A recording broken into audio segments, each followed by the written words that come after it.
안녕하십니까. 주요 국내외 뉴스를 통해서 주식 투자의 포인트를 살펴보는 크로스체크 이데일리 이정훈입니다. 저희 준비한 기사 보시겠습니다.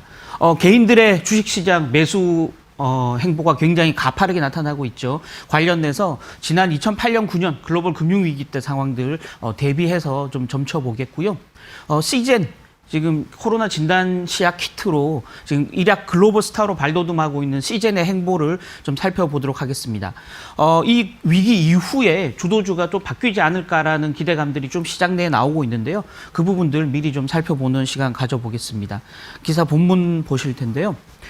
지금 현재 상황이 어떤지 이 기사 본문을 통해서 간단하게 좀 보시면 코로나19 사태 첫 확진자가 나온 게 지난 1월 중순이었는데요. 이후 지금까지 2달 보름 정도 되는 기간 동안 개인들이 우리 주식시장에서 순매수한 규모가 무려 17조 3,600억 원이다라는 겁니다. 이 기간 동안 외국인과 기관 투자가는 어땠냐? 우리나라 주식을 계속 내다 팔았죠. 외국인들 같은 경우는 같은 기간 내에 15조 8천억 원을 순매도했고요.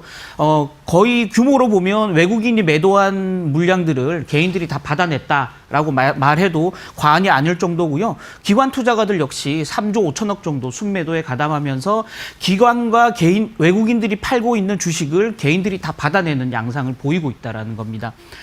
이러다 보니까 이 와중에도 지수는 계속 빠지기 시작했고요. 그러다 보니까 한때 10조 원이 훌쩍 넘어섰던 신용융자 잔고가 지금 6조 원까지 빠져 있습니다. 최근 3년간 가장 적은 수준인데요. 주가는 이 와중에 계속 지수는 하락을 했으니까 지금 10조 원이 넘던 돈을 빌려서 주식 투자했던 개인들의 자금들이 일정 부분은 반대 매매를 통해서 자동으로 증권사에 회수될 수밖에 없었고요. 일정 부분은 마진콜 전화를 받은 이후에 현금을 추가로 하지 못해서 주식을 매도할 수밖에 없었다. 그래서 10조 원이 넘던 신용융자 잔고는 줄었지만 개인들의 매수세 자체가 꺾이지는 않았다라는 거죠. 신규 자금들이 계속 개인들의 신규 자금이 유입됐고요. 여기는 일정 부분 뭐 부동산이라든지 이렇게 그 대규모로 자산에 투자했던 자금들이 주식 시장으로 발길을 돌리면서 개인 매수세를 이끌었다라고 드릴 수 있을 것 같습니다. 이제 관건은 개인들이 과연 지금같이 불안한 장에서 이 매수세를 버텨낼 수 있을 것인가. 개인들이 만약에 버텨내지 못하고 지수가 더 하락할 경우에는 이런 반대 매매처럼 추가로 이 17조가 넘어가는 순매수가 사실은 매도로 돌변할 수 있는 가능성이 있는데요. 그 단초를 지난 글로벌 금융위기 때 2007년, 2008년 때랑 비교해서 좀 살펴보도록 하겠다라는 게 이 기사의 핵심적인 취지입니다. 그 당시를 한번 보시죠, 같이. 2007년 11월부터 2008년 10월까지 1년 한 3개월 되는 기간 동안 지금과 비슷한 양상이 이 주식시장에서 나타났다라는 겁니다. 당시 상황들을 보면 지금 외국인들 같은 경우 기관은 26조 원을 순매수하면서 지금과 약간 다른 양상을 보였지만 여전히 개인들은 그 당시에도 6조 원이 넘는 자금을 우리 주식시장에서 순매수한 상태였고요. 반대로 외국인은 이 기간 중에 무려 41조 원이 넘는 우리나라 주식을 내다 팔면서 한국 시장을 완전히 떠나는 양상을 보였다라는 겁니다. 이 물량을 기관 투자가와 개인 투자가들이 받아냈는데요. 이때 개인 투자가들의 수익률이 어땠느냐를 한번 살펴볼 필요가 있다라는 겁니다. 여기 표를 한번 보시죠. 이 당시 1년 2007년부터 2008년까지 1년 3개월 동안 개인들이 집중적으로 순매수한 종목들의 1년 후 주가 등락률이고요. 요 아랫부분은 외국인들이 집중적으로 순매수한 종목들의 등락률입니다. 얼추 봐도 외국인들의 수익률이 더 좋아 보이긴 합니다. 그리고 외국인 같은 경우는 주가가 하락한 종목이 한 종목 정도에 불과한 반면에 개인들은 매수한 종목 가운데는 마이너스 수익률을 기록한 종목들이 몇 개 눈에 띄죠. 그럼에도 불구하고 전체 평균 수익률을 보니까 그렇지 않다라는 겁니다. 여기 기사에 한번 보시면 개인들이 순매수한 상위 20개 종목의 주가는 평균 94%나 급등했다라는 겁니다. 외국인들이 순매수한 종목군들은 76% 올랐고요. 기관 투자가들이 순매수한 종목은 54% 상승하면서 이 기간 동안 코스피 지수가 42% 올랐으니까 개인 순매수 종목들은 코스피 지수 대비해서 2배 넘는 초과 수익을 기록했다라는 겁니다. 즉 개인 투자가들이 많이 매수한 종목군들이 지난 글로벌 금융위기 때 꼭 반대로 실패하진 않았다라는 거죠. 그래서 개인들의 매수 행렬이 항상 패배하진 않았었다. 어느 정도의 성공을 거두는 양상을 보였다라는 겁니다. 지금 이 기사에 보시면 지금 현재 상황, 특히 이제 위기 때랑 지금 뭐가 다르냐. 글로벌 금융위기는 계속적으로 이 위기 상황들이 전개되면서 끝을 알 수 없는 새로운 파장과 파장이 생겨나는 반면에 이 코로나19 사태는 어느 순간 되면 종식될 거다라는 거죠. 그래서 이 길이는, 이 기간, 주가 조정의 기간은 알 수 없지만 끝은 정해져 있다라는 점에서 보면 글로벌 금융 위기 때보다 중장기적인 투자의 관점에서 보면 지금 순매수하는 게 굉장히 긍정적으로 나중에 향후 수익률에 영향을 줄 수 있다라는 점이 지금 이 기사에서 주는 인사이트라고 볼 수 있을 것 같습니다. 지금 어쨌든 간에 개인들이 지금 힘겹게 이 주식을 다 받아내고 있는 상황인데요. 외국인들이 언제 순매수로 돌아서서 개인들의 매수를 뒷받침해 주느냐가 향후 지수의 상승폭을 좌우하는 핵심적인 변수가 될 거라는데요. 말씀대로 외국인들은 달러 자금을 원화로 바꿔서 우리나라 주식에 투자해야 되기 때문에 이 환율 동향이 사실은 굉장히 중요합니다. 지금 최근에 이틀간 원달러 환율을 보면 한 40원 가까이 급락을 하면서 지금 1220원까지 내려와 있는 상황입니다. 따라서 외국인들의 순매도 규모도 지난 24일에는 800억 정도, 어제는 한 3200억 정도로 예전에 비해서 불과 지난주에 비해서는 매도 강도가 굉장히 약화됐다라는 점에서 어느 순간이 되면 외국인들도 순매수에 가담할 가능성이 굉장히 크다라는 거고요. 그 시점은 바로 원달러 환율이 1200원 선, 1100원 선까지 내려가는 원달러 환율이 안정되는 시점에 외국인들이 매수에 가담하면서 시세 상승 흐름을 키워줄 가능성이 있다라고 보여지는 거고요. 그렇게 된다 그러면 기본적으로 개인들의 매수세가 더 힘을 받을 수 있다. 지금 간밤에 달러 인덱스, 달러 가치를 보여주는 달러 인덱스가 100선까지 떨어졌는데요. 이게 불과 지난주만 해도 103선 가까이 올라가면서 지금 2년 만에 최고치를 기록했는데 가파르게 지금 하락하고 있는 양상입니다. 달러와 강세도 일정 부분 완화되고 있다는 점에서 오늘 외국인들의 순매수가 어느 정도 규모로 순매도가 더 줄어들지 살펴보시면서 추가적인 매수 타이밍을 한번 조절할 필요가 있다라는 말씀 드리도록 하겠습니다. 다음 뉴스 보실 텐데요.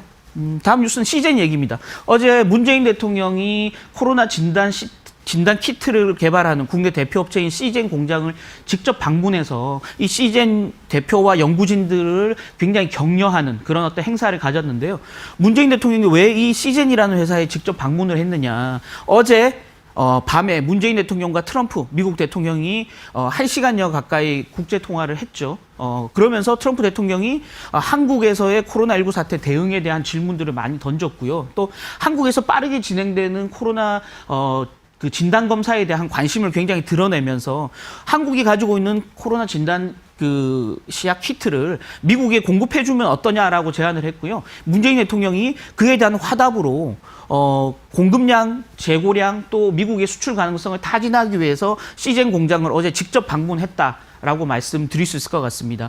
그러면서 어제 시젠은 장중 가파른 주가 상승세를 보이면서 어제 종가에 상한가로 장을 마감을 했는데요. 지금 현재 시가총액을 보니까 2조 원이 넘어선 상황입니다. 어제 종가 기준으로 2조 1000억 정도를 기록했는데요. 불과 1년 전만 해도 시총이 한 3000억에 불과했는데 지금 1년 만에 시가총액이 2조 원이 넘어서면서 코스닥 시장 시가총액 3위 종목으로 지금 굴지의 그 코스닥 시장을 이끄는 종목군으로 지금 편입됐다라는 점이 굉장히 좀 아이러니컬하게도 이 코로나19 사태라는 국가적인 재난 사태를 등에 업고 글로벌 스타로 반등하는 계기가 됐다라는 건데요. 시젠 같은 경우 이렇게 주가가 단기에 반등했다라는 말은 일정 부분은 코로나 테마주로 편성되면서 주가가 너무 빠르게 올라가지 않는가라고 우려하는 목소리들이 있을 텐데요. 여기 시젠의 그 분기별 영업이익 그래프를 한번 보시면 최근 들어서 빠르게 지금 영업이익이 증가하는 양상을 보이고 있다라는 겁니다.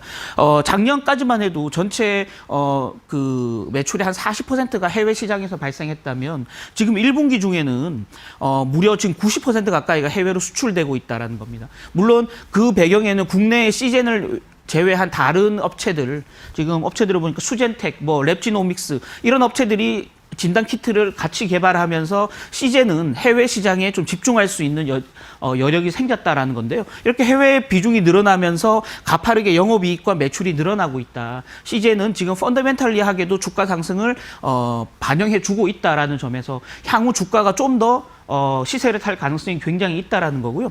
트럼프 대통령이 이렇게 한국의 진단 키트를 미국에 공급해 달라고 요청한 배경에는 미국의 식약처, 그러니까 우리로 따지면 식약처인데요. FDA의 승인을 일정 부분 좀 허용해 주겠다라고 어느 정도 약조했다라고 볼 수 있을 것 같고요.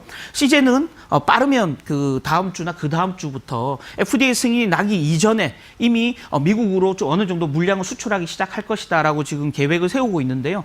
본격적으로 FDA 승인이 나고 나면 미국 내 수출 물량이 굉장히 커질 것이다. 지금은 전체 물량이 한 50% 가까이가 유럽으로 가고 있는데요. 이 비중도 미국으로 포션이 굉장히 늘어나면서 CGN 주가가 힘을 더 받을 가능성이 있다라는 점에서 이 코로나 진단 키트를 개발하는 업체들 전체적으로 폭넓게는 국내 바이오 헬스에 대한 헬스주에 대한 기대감을 다시 좀 가질 필요가 있다라는 말씀 드리도록 하겠습니다. 마지막 뉴스 보실 텐데요. 마지막 뉴스는 이 그래프를 보시면서 간단하게 설명드리면 좋을 것 같습니다. 지난 2008년 글로벌 금융위기 이후에 시가총액이 어떻게 변했는지를 나타내는 표인데요. 지금 시가총액 10위권에 떨어져 있던 현대자동차 같은 경우는 이 글로벌 금융위기를 토대로 해서 체질 개선을 통해서 가파르게 지금 실적이 늘어나면서 시가총액 2위 종목으로 치고 올라갔고요. 현대차의 후광을 업어서 현대모비스, 부품업체죠. 현대모비스가 시가총액 4위까지 올라갔고요. 또 같은 계열사인 기아자동차가 5위로 올라가면서 전체적으로 글로벌 금융위기 이후 시가총액이 빠르게 바뀌는, 손바뀜하는 양상을 보였다라는 거고요. 지금 현재까지 유가증권 시장에서의 주도주 변화 양상을 나타냈는데요. 여기 붉은색으로 나타낸 게 바로 대표적인 국내 그 언택트, 비대면 관련 주들의 시가총액 그 변화인데요. 네이버, 카카오, NC소프트 이런 게임 업체라든지 또는 포탈이라든지 인터넷 업체 또 클라우드 서비스 업체 심지어는 여기 이커머스 업체까지 포함이 되죠. 최근 들어서 전자상거래가 굉장히 빠르게 늘어나고 있다는 소식 많이 들으셨을 텐데요. 여기 플러스 알파로 그 인터넷 교육 업체들도 여기 포함됩니다. 지금 4월 6일 개학 이후에 초중고 개학을 온라인으로 할 수 있다라는 게 어제 교육부 발표 사항이었는데요. 전체적으로 온라인 교육주도 굉장히 같이 언택트 종목으로 포함돼서 힘을 받을 가능성이 있다라는 거고요. 이 코로나19 사태가 어느 정도 해결되고 난 이후에도 이런 언택트 관련주들이 본격적으로 시세를 좀 분출할 가능성이 있다. 그래서 코스닥 시장 내에서 코스피 시장 내에서 전체적으로 주도주의 손바뀜이 일어날 수 있다라는 점 이 기사에서 지금 짚어보고 있는 대목입니다. 유념하셔서 투자 전략을 좀 세울 필요가 있다라는 말씀 드리도록 하겠습니다. 저희가 준비한 기사는 여기까지고요. 간밤 뉴욕 증시 상승세를 보였습니다. 어느 정도는 지금 불안 양상이 남아있지만 이제는 위험 자산에 대한 투자 선호가 조금씩 살아나고 있는 양상이다. 따라서 포트폴리오의 일정 부분은 좀 주식을 사되 또 일정 부분은 시세 차익이 난 부분들은 현금화해서 또 다른 하락을 대비하는 그런 어떤 두 가지 전략을 병행할 필요가 있다라는 말씀 드리도록 하겠습니다. 지금까지 이정훈이었습니다.